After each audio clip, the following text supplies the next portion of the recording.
Recursion கற்றுக்கலாமா?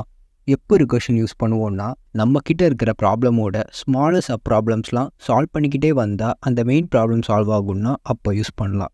And எப்படி use பண்ணலான்னா, ஒரு ஃபங்க்ஷன் எழுதுவோம். அந்த ஃபங்க்ஷன் அதையே திருப்பி திருப்பி ஒரு பேஸ் கேஸ் ரீச் ஆகிற வரைக்கும் கால் பண்ணிக்கிட்டே இருக்கும். For example, factorial of a number.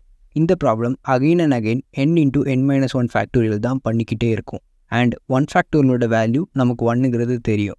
So இதை நான் சொன்ன மாதிரி பேஸ் கேஸாக வச்சு பைத்தானில் சால்வ் பண்ணலாம். நம்ம ஃபேக்டோரியல்னு ஒரு ஃபங்க்ஷன் எழுதுவோம்.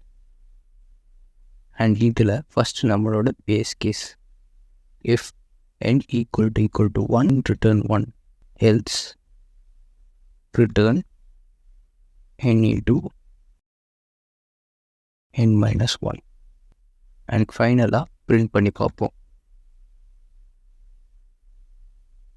That's it guys, thank you.